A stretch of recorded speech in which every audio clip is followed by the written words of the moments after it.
On behalf of the Centers of Medicare and Medicaid Services, the Administration for Community Living, and the Indian Health Service, I would like to welcome everyone to the Long-Term Services and Supports webinar series. My name is Julie Cahoon, and I work for Kaufman & Associates. I will be the moderator for today's webinar. Before we begin, I'd like to highlight the main features of your webinar interface. First is the main window where you see the PowerPoint slides. To the bottom right of the window is the Q&A pod. You can enter a question for our presenters at any time in the Q&A pod. A Q&A session will take place after the presentation. During today's presentation, a 4-minute video will be played. If you need technical assistance during the webinar, please enter your tech support question in the Q&A pod. Our tech support staff will be monitoring these questions throughout the webinar and will work to answer your tech support questions right away. You will receive an answer in the Q&A pod. Finally, please be aware that today's webinar is being recorded and that the recording will be made available online in the near future on cms.gov. Please note that this webinar series is supported by a contract awarded by the Centers of Medicare and Medicaid Services. The opinions, findings, conclusions, and recommendations expressed in this webinar are those of the presenters and do not necessarily represent the official position or policies of the Department of Health and Human Services or the Centers for Medicare and Medicaid Services. With those announcements made, I'd like to welcome everyone to today's webinar. Today's webinar is titled From Tundra to Table, the Sea Oil Project. Our presenter today is Val Crail. He is the administrator at the Utuqqanaat Inaat nursing home. I will now turn it over to Val for an introduction to today's topic. Hi, good morning. Thank you, Julie, and good morning from Alaska. And I want to thank everyone for attending. Today's topic is going to be From Tundra to Table, the journey to return traditional native foods to long-term care elders. And this is a view of the community of Kotzebue. This is where our facility is.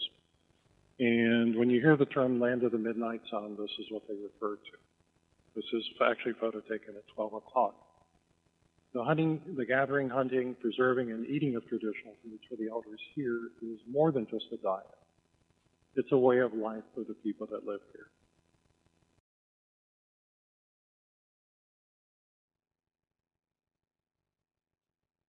At this time, a video will be played. The length is about 4 minutes.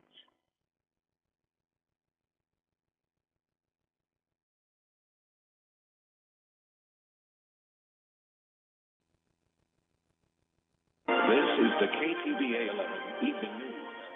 Imagine living a certain way your entire life until you just can't anymore. You move to a nursing home and are forced to eat foods you've never tried before. For Alaska Natives, it's happening all across the state. But a groundbreaking program in Kotzebue is trying to change that. The efforts span more than 2 decades. Leading the charge, a man who's jumped through what seems like a million hoops to make sure his elders continue the life they've always had. Wintry afternoon in Kotzebue, an eclectic bunch gathered at the Manilic Association to eat traditional native food. For most, it's a plateful of exotic fare they've never seen before, like seal meat fermented in oil. They cut these into little strips and render them and dry the They dry the meat, hang the meat, and then they cut the blubber off of the skin, and then they strip it into pieces. Paulette Shirk is schooling regulators from across the country on what Inupiats eat. They're here to learn why everyone in the community should be able to enjoy it. We shouldn't allow our residents, our elders who grew up off the land and lived off the land all of their lives to be eating the stuff they're not really accustomed to. The problem is that wild-caught foods like moose and seal from right outside Kotzebue are not USDA certified and can't be served in nursing homes. There's my cousin Wendell right there. Which means elders like Richard Hensley, who need around-the-clock care here at Utuqqanaat Inaat, can't enjoy the foods he's been eating since birth. Caribou. Yeah, caribou is a lot tastier than seal. A recent change in the U.S. Farm Bill relaxed federal rules, opening the door for hunters like Cyrus Harris to put traditional foods back on elders' tables. My thought was, hey, we've been doing it for 10,000 of years, so let's do it the same way we've been doing it for all these years. Cyrus will provide much of the subsistence food once the program gets up and running. His passion stems from fear that without their Inupiat foods, his elders will lose their identity. That was a very big worry. That was a very big concern, basically, that we were not able to feed our elders traditional foods, what they really want or needed in their diet. Hangers, racks in here for hanging moose carcasses, caribou carcasses to age 4 or 5 days. Cyrus's brainchild is already born. Freezers just installed here at the processing center where the meat will be cleaned and dressed.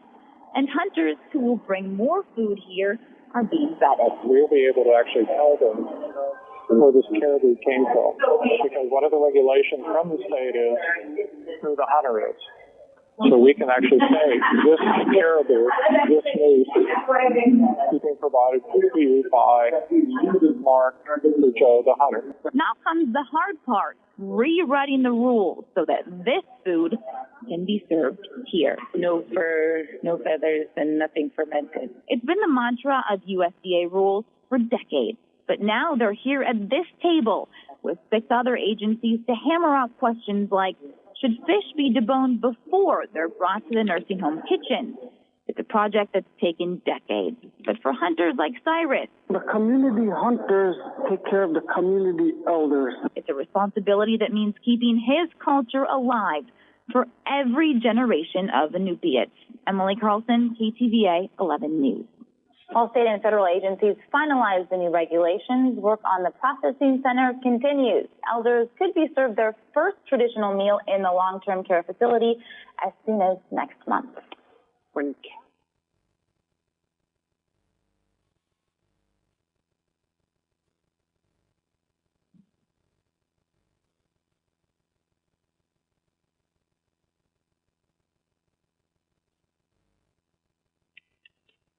The Inupiat elders here live in 2 worlds.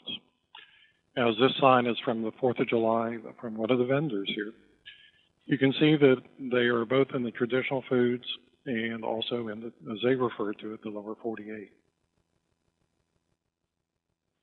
Our objectives today, we're going to be talking about person-centered care as it relates to elders eating foods that they grew up with.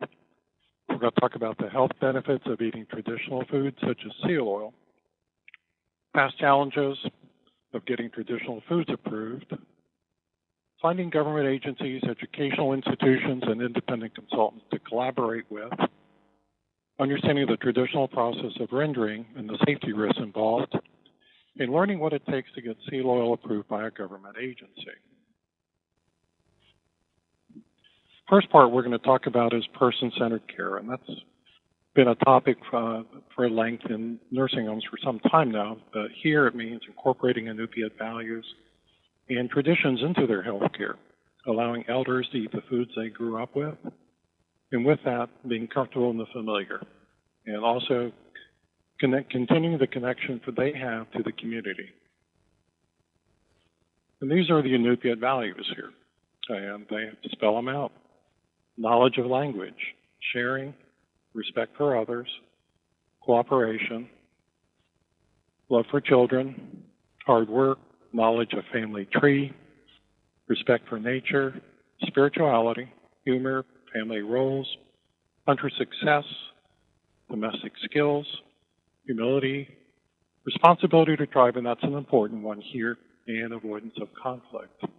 Just to show some of the values in photo, this is respect for elders and love for children. And in the community, the elders are revered here. And this is one of my elders ice fishing. I'm not sure if this quite fits under hunter success or hard work, but it actually took a little work to get the wheelchair out there. Moment of humor between elders, and that's 2 elders and one put a costume on just to have some fun with them. And we let them continue their domestic skills. Not a lot of nursing homes do we let them use knives, but here, this is part of their world. Cooperation and hard work, there's 3 elders right there berry picking. And this is right on the Tundra. So we try to have them continue their life that they know. But one of the things right now that they cannot continue on is eating seal oil. And this is a picture of the prohibited seal oil that they grew up on. And it's pictured with raw sheefish, seal, and raw caribou. There are benefits to eating traditional foods such as seal oil. And seal oil is considered easier to digest for humans and process than fish oil. Seal is a source of EPA, DHA, and DPA, while fish oil has almost no DPA. DPA amplifies a positive impact that both EPA and DHA can have on the body. It's considered an antiplatelet, better than EPA and DHA, in reducing the risk of blood clots and improving cardiovascular protection. One of the gentlemen that we work with, Dr. Ernesto Hernandez, when he analyzed the sample of seal oil that we sent him, he noticed that the level of DPA in the seal oil was a lot higher when compared to other marine oils.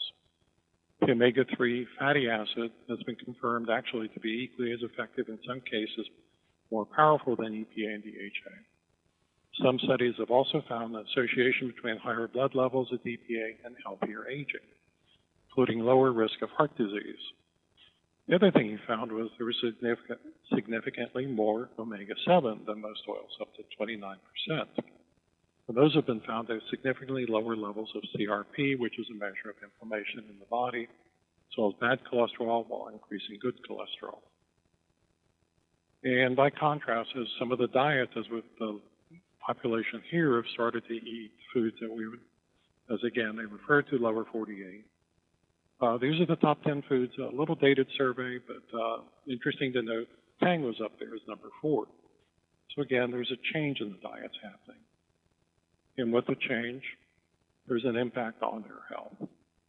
And the switch has happened in about 3 generations.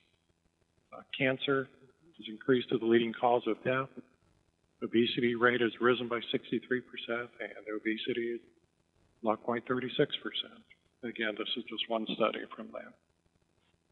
And we're going to talk about the traditional foods program, but to help understand the seal oil project that we're doing, we're going to kind of cover some old ground here so that you see how the two tie together. And here in Kotzebue, the traditional food program originated actually out of a Title VI program. For those who know, it's actually the Meals on Wheels program.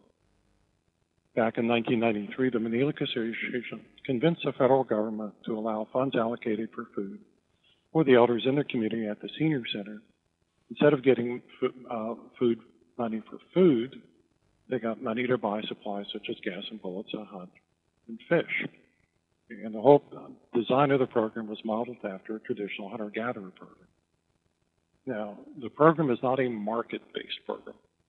Okay, the food isn't meant for sale, and that included the seal oil. And when the hunters got the stipends, it allowed them to go support their elders by doing subsistence hunting. And people here know part important is wildlife management, because subsistence resources here are finite, and the elders are very protective of the resources. Whatever animals were shot were processed at a small facility, and the meat was donated to the elders in the community as well as to a senior care center. In 1995, the program funding was cut, but restored a year later through the support of the state. After several years, that funding got cut again. So Manilic went to the federal government and to see if they would support it, but they had concerns about funding a program that provided non-USDA inspected foods, so they declined it and said no. Now the Manilic Association decided to tap into their general fund and to continue the program, and they've done so for the past 19 years. And in 2011, the senior center closed and the elders moved into a new nursing home. With that, with the change came new regulations, and that's where we start in. And how do you get foods approved in a nursing home, traditional foods? Well, as everybody who works in nursing homes, our rules are covered by CMS. And this is, as we know, the Center for Medicare and Medicaid Services. And one of the things under the CMS regulations is that nursing homes have to obtain food for consumption from sources that are approved or considered satisfactory by a federal, state, or local authority. For other facilities, they also look at food safety when you're doing culture change initiatives, such as serving food buffet style or potluck, etc. But for ours, our issue is who approves traditional foods. And the second hurdle then is you have to go through the Alaska Food Code.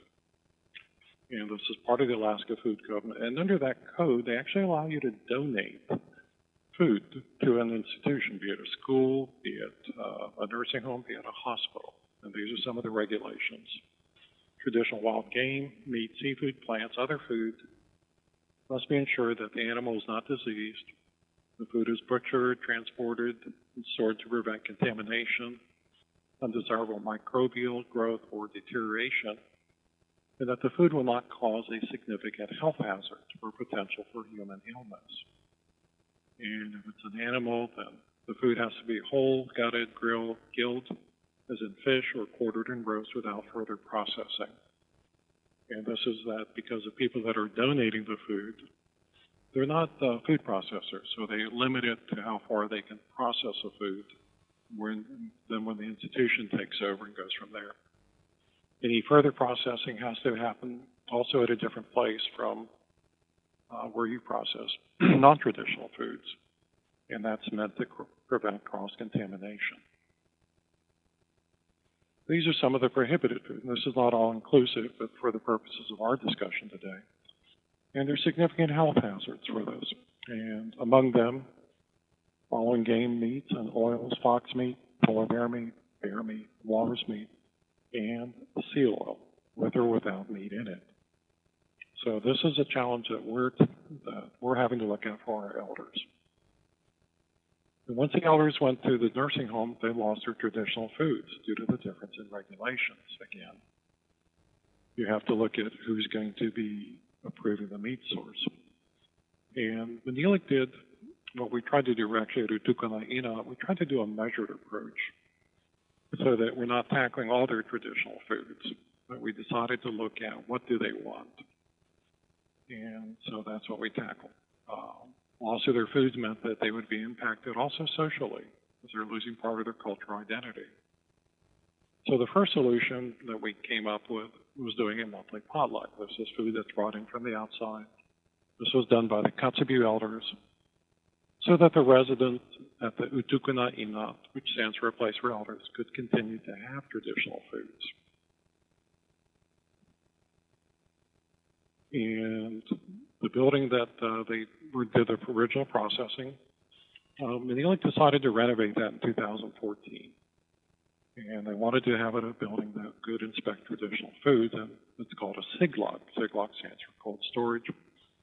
And what the board of directors from Neelick found was it was a successful program, that for every $100 investment in hunter support, got $300 back worth of food product.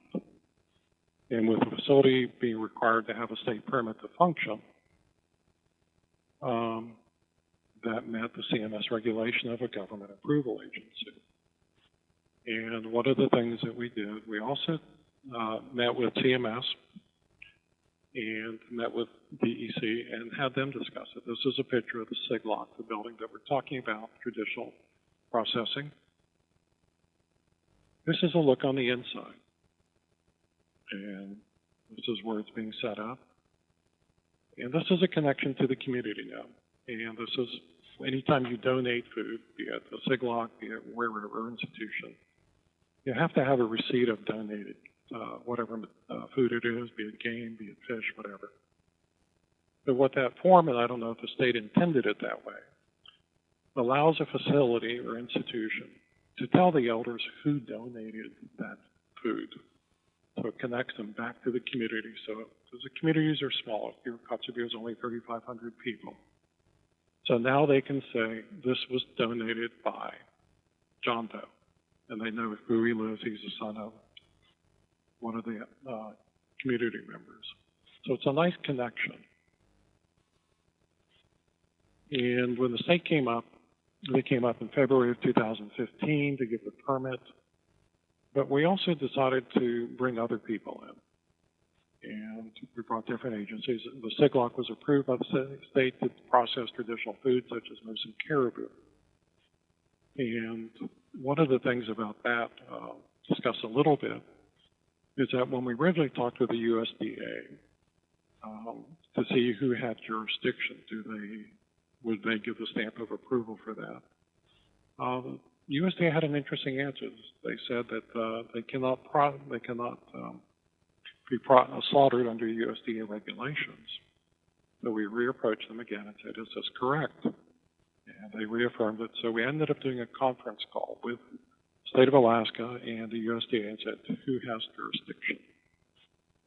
And surprisingly, USDA turned it over to the Alaska, and hence, through the SIGLOC, the animals such as moose and caribou that we process there are now approved, and we can serve that. But out of the meeting, several things happened, and this will get into our seal oil. A couple of things listed here. Alaska Department of Fish and Game developed a barter sale matrix that you could transfer or barter with another part of the state. A draft of a crosswalk indicating the differences between the federal and state regulations of what's approved and what got developed. Long-term care facilities also started getting better guidance about the implementation of the Farm Bill, which is for tribal facilities, and how they can serve traditional goods at their facility. Now, under the Farm Bill, you still have to meet CMS regulations. But out of all this, we decided then to tackle seal oil, and a seal oil task force came to be. And the first meeting was held June 3rd to discuss hurdles. So, how do you know that it's safe? How do you test it? So the first efforts we did, we talked actually, because there is no one that locally that would test it. We talked with the Alaska State Lab, and the discussions are informative, but they weren't productive. And what they told us was all the chemicals they use are reagents to test for botulism, are produced by the CDC, and their use is also determined by the CDC. So we called CDC and asked them, "Tell us about this. Can we do this?" And this is the response that we got. CDC produces all reagents and kits for lab investigations of botulism and whether performed at the CDC, state or local labs, or other federal agencies. The limited funds are to support the investigation of botulism events. So they cannot permit the Alaska Public Health Lab to use either the reagents nor the botulism toxin illicit kits for the purposes of pre-screening food for the presence of botulinum toxin. Even our food regulatory agencies do not support the type of testing that you're suggesting. So we thought, well, where do we go with this? If we can't get the state lab and CDC isn't helping, we thought, well, we're probably at a dead end. We were very fortunate. Well, before we did that, we started looking around other countries. And for the lower 48, you look north. For Alaska, believe it or not, you have to actually look east to see how the Canadians make it. And in Canada, actually, they do sell seal oil, but it's sold commercially as capsules. And they're regulated by the Health Canada as a natural health product, as a fish product. And one of the manufacturers said that they cook all their fat to render seal oil as per Canadian standards, which is kind of a different process than what we do here in Alaska. So we have to start looking at collaboration with agencies and try to find them that can help us. And so we did some outreach, and we have a grant writer here at Manili.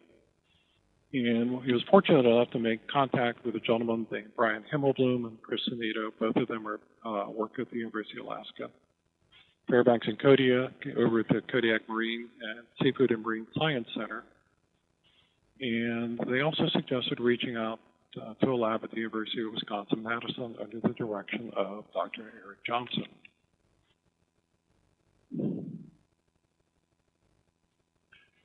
And we reached out to him to see if he'd be interested in this project using the traditional rendering process. And then we also came back to Dr. Himmelblum, Dr. Cristianito to assist in helping us to write a HACCP plan. And the HACCP plan is important because that also will show the state that this is a process. We know what the critical points are. We've taken safeguards and make sure that there won't be any problems. And they were gracious in being able to say that they would help us with that. And we flew all of them up at different times to Kotzebue and gave them a chance to learn firsthand about the importance of seal oil to the Inupiat culture. And they were very kind. They agreed to assist on a gratis basis, and which was tremendous. And one of the lessons we learned when we did the original traditional foods process was including all partners in any conference calls. So as we've started this process, the agency that would do the final approval, we have brought them aboard. Alaska Department of Conservation was very supportive, and they've been on our conference calls. And what that does is it makes sure that you don't have to cover your territory twice. And we also brought in, as was mentioned earlier, Dr. Ernesto Hernandez, who works as a lipid consultant and works with the industry standards with regular oils. We thought it would be interesting to compare processes and knowing what critical care points are for industries such as pH levels and the percent of water in oil. So we're going to go through the traditional process of rendering because what we're trying to do is keep it to the point where they understand, what the elders are used to.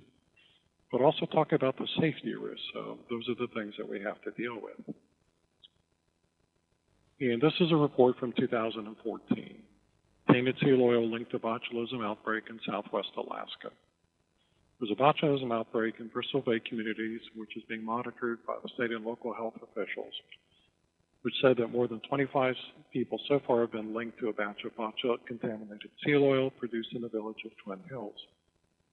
Botulism is a paralytic illness caused by Clostridium botulinum bacteria. And when they look back, then according to state data, seal oil appeared to be one of the main culprits behind botulism cases in Alaska. And they were thinking responsible for about 54 outbreaks between the years 1950 and 2010. So there is important. It's important to be careful with seal oil. Now, we talked about the SIGLOC. Now, the gentleman on the left here is the director of the Hunter Support Program. The gentleman on the right is Dr. Johnson. And they're talking about the process of rendering seal oil in the traditional method and the importance of it in the local diet. And so not only getting food approved, but also incorporating their culture. So much looking at person-centered care here. For many Inupiat, they actually do it outdoors. And locations such as this is one that has been used to render seal oil. And the two gentlemen, Cyrus is here now explaining to Brian Himmelblum and Chris Nato from Utuqqanaat Inaat the process of rendering so that they understand how it's done here. And we're skipping a few slides here because they're kind of graphic in terms of the seal blubber. But the first set of seal blubber is ready to be rendered. And what that means is you have to stir it twice a day. For 15 to 18 days. And basically the blubber will break down into oil, almost like ice cream melting. If you can think of ice cream just slowly turning to liquid, that's pretty much it. And when you're finished with the oil, then you put it in the freezer because it hasn't been processed to the point where it'll keep outside. So how do we get seal oil approved by a government agency? What do we need to do? And again, the goal is to restrict the growth of Clostridium botulism and the formation of toxin and to implement minor changes or as few minor changes as possible. But you have to know what your critical care points are that the oil should not exceed. And again, the traditional method is just very simple. You put the blubber in a bucket, you stir it twice a day at room temperature, and it just basically breaks down, and after 18 days, most of it is oil. Critical care points. According to the FDA, for products that require refrigeration, controlling the amount of moisture that is available to the product 0.97% or below, and the level of pH to 5 or below to inhibit the growth of botulism botulinum type E, types B and F by drying, and types A and AB and F by refrigeration. When we've tested ours through the rendering process, we were actually at 0.89%, and the pH was at 4.6%. So ours was in range, in safety range. But we still have to go further because you have to assure that it's safe. Although not part of the traditional process, it was recommended that we heat the oil to 80 degrees centigrade, which is about 176 degrees Fahrenheit, for a minimum of 2 minutes to inactivate the toxins. And so the question then is, well, how will it affect the nutritional content as well as the taste or the smell of the oil? Even though we're doing all this, one of the important things is that the elders have to accept it. Their palates are very sensitive, and if it's different from what they're used to, they probably won't accept it. And I'll give you an example. We served one time duck soup, and one of the elders said, well, that's not duck soup, that's chicken. I said, no, it's duck. But when we looked at it, it was commercially raised duck, and they could tell the difference. So they're very sensitive. They understand what's traditional and what isn't. And industry specs for comparison, and this is from Ernesto Hernandez, moisture content 0.05%, pH level under 4.5, and when you reach that, the oils aren't necessary to refrigerate. So this is our first control process as an experiment. And what we're doing here is changing the pH level. As we had talked about at to 4.5, we want to make sure that it's safe. So the blubber on the left, this is the control group. The blubber on the right, this is when we added lactic acid. And one of the first things we noticed is that it changed the color of it. As we go into the experiment, this is Chris Dankmeyer, who's our environmental health manager. He's drawing out samples of oil for testing. And as you look at the oil samples, you'll notice that the traditional method is already breaking down. If you look at the test sample with the lactic acid, there actually isn't any breakdown. The blubber isn't breaking down into oil. We continued on with the experiment, measuring pH levels. And the pH levels were fine, but the outcome was very different. So we realized if we're going to do this, that we cannot add anything in the beginning of the process because it stops it dead in its tracks. Second experiment we did was how to use kill steps. And one was when you heat the oil to 170 degrees for 10 minutes, and the other sample at 180 degrees for 2 minutes, 176 degrees for 2 minutes. So this is called a kill step. And it's not the traditional rendering process. And like we said, we're trying to look at minor changes, not major changes. And this looks strange, but we're just doing it in somebody's kitchen here, just heating the oil and breaking it down. This is Chris and Alex just measuring it and making sure the temperature is staying okay. And this is where they're now getting ready to give out a sample and to see which of the seal oils the individuals can preferred. One is a traditional rendering process, one is one heated at 170, and the other one's heated at 180. So again, just very simple experiment. This is our control group. Every one of the individuals here is an Inupiat. And so they're going through the testing process over the SIG log, and they're recording just very simple, basic experiment. Some people like to drink it, like Cyrus. I tend to sample it. But what was interesting was the heated sample was actually much preferred over the traditional rendered sample. And even for the members of the taste panel, they were very surprised because they thought that the rendering process would be the one they would prefer. It actually didn't.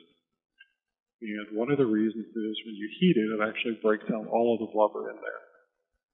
And this is It becomes a lighter taste. The color is a little different, and I'll show you that. This is heated seal oil. Sample number 2. And this is traditional seal oil. Again, if you notice, the color is a little different. It's a little more cloudy. And the one on the left has got seal oil with greens. The other one in the back has seal oil with black meat. The one on the right is the regular seal oil.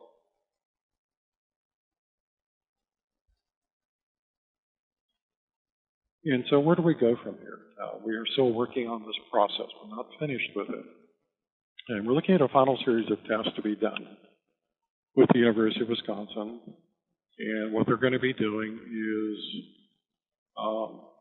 heating the seal oil up to 180 or 80 degrees centigrade. And we're looking at how long we need to keep it heated that long to achieve a 4-log reduction of toxin A and confirm our DNC.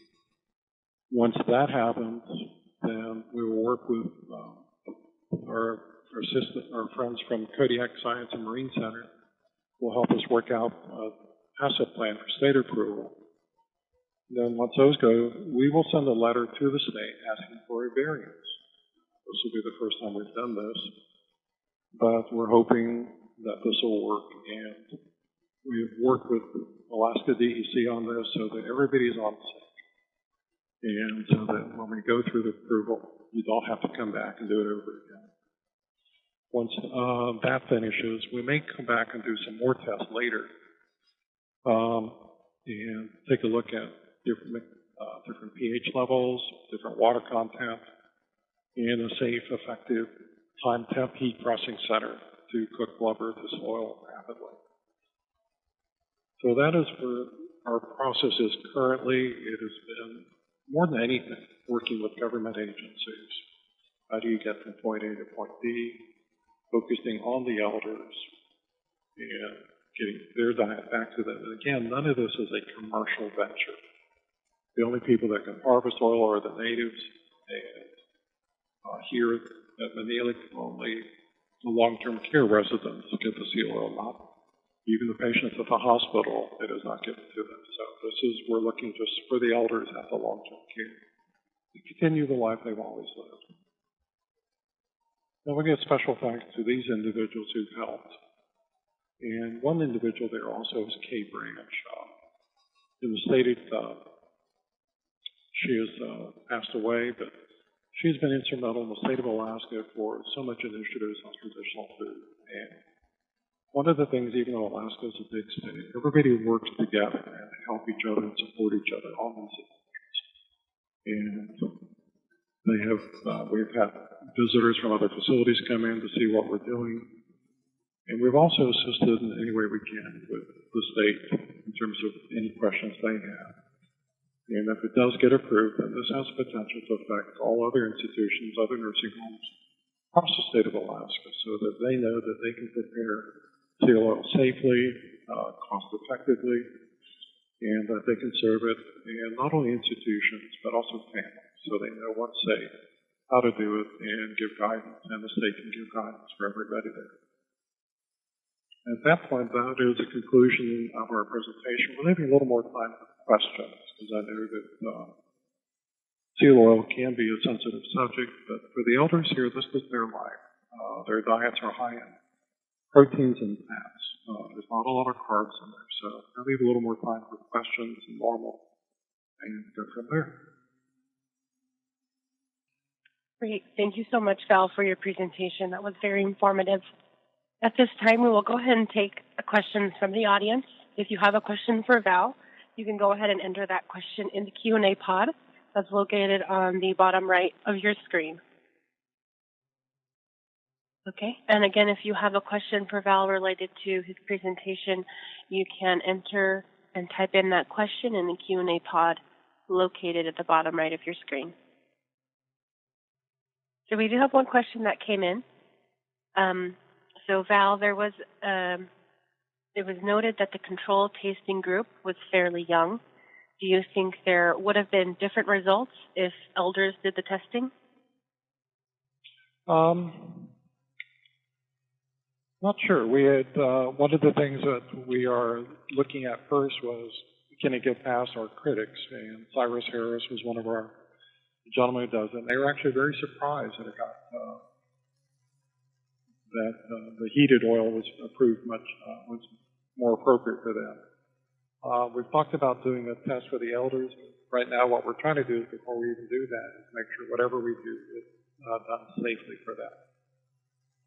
And once we determine what the safe factors are in terms of heating and things like that we're going to be recommended, then we're going to do the nutritional analysis and break it down and see if there's any change. And I don't think there will be, but we'll find out. Okay, great. And the next question is, what would a time frame look like in order to get seal oil approved? What we're looking at here is probably no more than a month. We're actually, we kind of kidded around. We've been working on this for about 4 years. And we kidded around that actually by the time we're done with this, we should get a bachelor's degree because it's been 4 years. But in all seriousness,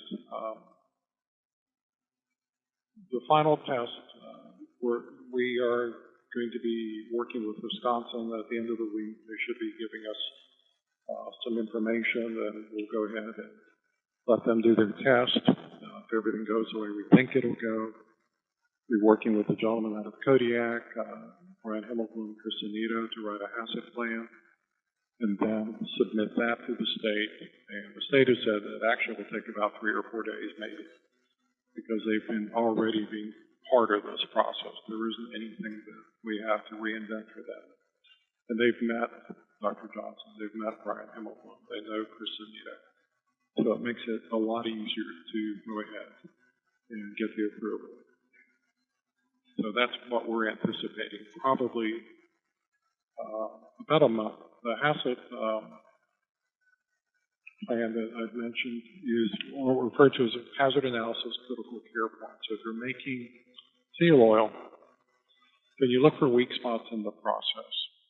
So you do a hazard analysis, you look for any points that there may be a problem, and you address them so that any issues you potentially could have are addressed safely.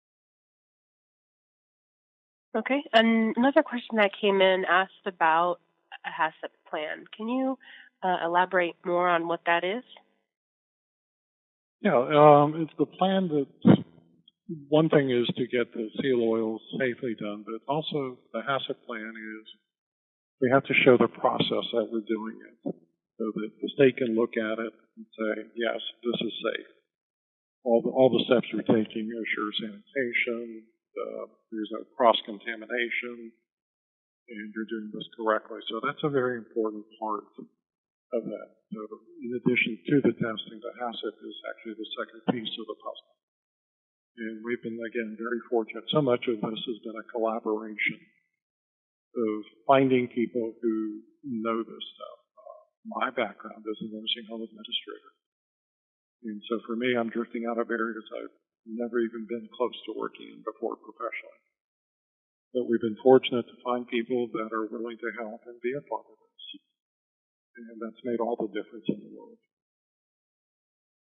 And I will say also kudos to the state of Alaska. They've been very supportive. I know sometimes state agencies we hear, well, they're hard to work with. I will say Alaska has been a pleasure. And it's made a huge difference. Great. And along those same lines, are the facilities CMS surveyors supporter of this effort? Actually, yes.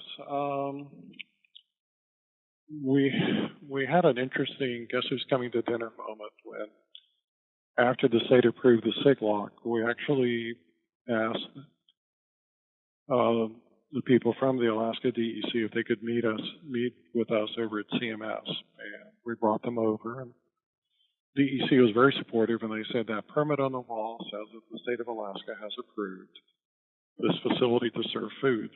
CMS's comment was, who are we to disagree with the state of Alaska? And with that, the traditional foods got approved by the CMS. But they were also brought along when when we did the meeting in February, we also had them on our call, and we brought along the director so that, again, they do want person-centered care, and the people of Anchorage also communicated with the regional office in Seattle. So again, going back and forth, and making sure everybody's on the same page. So a lot of collaboration, a lot of support. Great. So our next question, you touched on this briefly in your closing remarks, but once all of your testing is complete and approved, will the oil be available to other senior centers, or what will that process look like in unfolding throughout the state? The oil that, whatever oil that we do here will just be for the local elders. You can barter. I mean, Alaska has an interesting set of regulations. We can actually barter. So if we wanted to get, let's say, trade salmon from here to another part of Alaska for, let's say, herring eggs, we could do that based on whatever we deem as appropriate value. But the seal oil here is not going to, in one of those categories where it will be traded. Menelic has been very clear. This is not a commercial venture. This is only for the elders, and that's where it'll stay. For other facilities in the state, especially in the other parts of Alaska by the coast, they are, what we're hoping is whatever process the state finally approves will give them the direction that they can do their seal oil safely. Great. The next question is, did your facility need to go through the Alaska Area IRB for Local Human Studies Committee for the experiment and taste testing? Actually, no, we didn't go through them. Well, in the seal oil itself, I mean, this is what they've grown up on. We're not introducing something new to them. And we're not really looking at this as being anything more than getting the food to them that they grew up with. And just making sure from the regulatory part it's safe. One of the interesting comments we got from the elders when we got all those original traditional foods approved, we were all excited and we thought this was pretty nice and neat. But their comment was, well, what took you so long? So it was like, this is what we've always eaten, so we're glad you got it done. But they didn't make a big deal of it. Okay. The next question is, does a mostly Western diet affect the taste of more traditional foods? And do the children eat sea oil as well? In terms of it affecting the taste of Western diet, I would say no. Now, what's interesting, the children do eat seal oil, but one of the things that's kind of interesting, there's sometimes a push to get traditional food served in schools, and the kids actually react a little differently. They actually like their pizza and their hot dogs and hamburgers, and so we get all that stuff at home, so give me something different. But in terms of diet, they try to keep the traditional diet as much as possible. Caribou is a very lean animal. There are no growth hormones in this food. It's all natural, and it's all healthy. And this is, in the video you heard Cyrus say, this is what we've been eating for tens of thousands of years.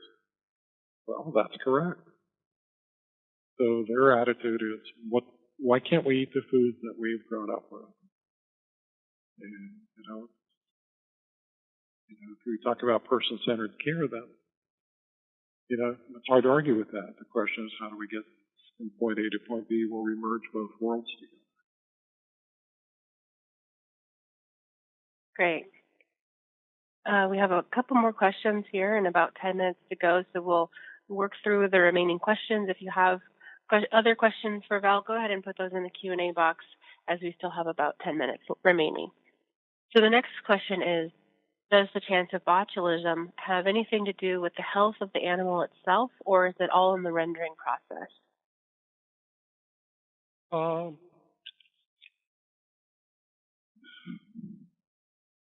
Well, this is where I wish my friends Brian and Chris were here, but anyway, I think the botulism is just in the natural process itself, where, I mean, you have the botulism bacteria present in a lot of locations. The animal itself doesn't have it. I mean, it depends on how you do seal oil. If you cover it, then there's no air movement. There's different ways where the process of it makes the botulism spores grow better. And that's a little out of my area, but I know enough that the process is really the most important thing. How do you do it? How do you prevent the growth? And that's where your pH level and your water content level goes. If there's no water, it can't grow. But you still have the toxins and the spores, and that's where your kill step comes in. Great. Thank you for that explanation. So the next question is slightly related. Are there any plans to also check seal oil for contaminants? Is there any research into the impact of climate change on animal migratory patterns and health? On the seal oil contaminants, I mean, we have Dr. Ernesto Hernandez we've actually been breaking it down in terms of what's in the oil itself, in terms of not botulism, but in terms of the nutritional analysis. Haven't looked at contaminants really. There's no manufacturing up here per se. There's nothing in that sense, like mercury or whatever. There is a mine north of here that feeds into the other water system. But not really per se in terms of climate change. Actually, there's a lot of research up here looking at climate change. Cyrus Harris, I kid him a lot because half the time he's on different committees and migratory birds, seals, this, that, the other. And I thought, we need some food in the freezer here. And we kid him on it. But there's a lot of work on that because the elders, more than anything, everybody here cares about the environment. This is where their food comes from. And they notice a pattern. So caribou go one direction after they're late, or how they're healthy the herd is. Actually, the largest herd of caribou is actually north of here. I think last year it was about 230,000 in the herd. So they do care. They do care that the water is clean. And if there's a change in the climate, you do notice those things. Right, so we have a couple more questions. The next one is the cold house still open and operational? Oh, the Siglog. Well, yeah, actually it is.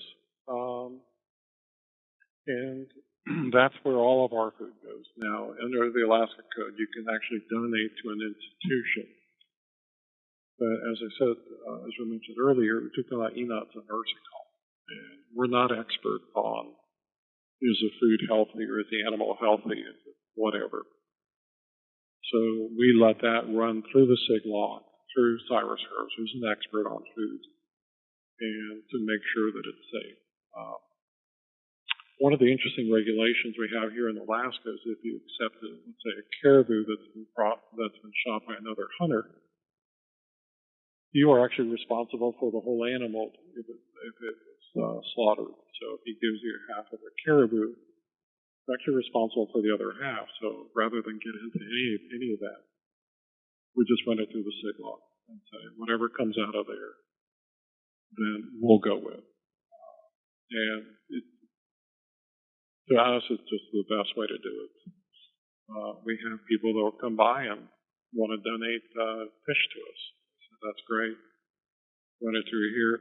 Run it through our gentleman who can check it out. Because again, we're a nursing home. Great. So the next question actually, I think relates to your last comment. Are you bartering for whole seals or just the oil? Actually, we're not bartering for any of that. The seals actually population is right here, right in front of downtown, if you will.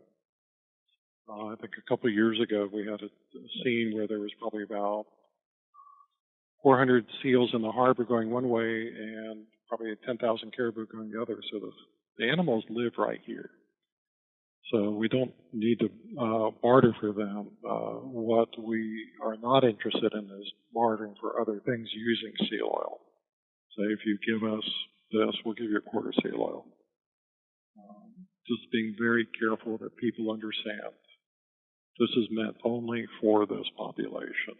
It's not meant for me. It's not meant for staff here. It's meant for the elders. And I think Manelik has done an excellent job of making that point clear. And people respect that. And again, even the hospital side, even though we serve traditional foods over here, the hospital actually does not, and they're right next to us. They're part of us, but they don't. Great. Thank you for that important distinction and clarification. All right, so we have responded to all of the questions that have come through the Q&A pod at this time. Val, I would just like to leave it open for you for any closing remarks. No, I just appreciate everyone being part of this call. And I know seal oil can be a sensitive subject, because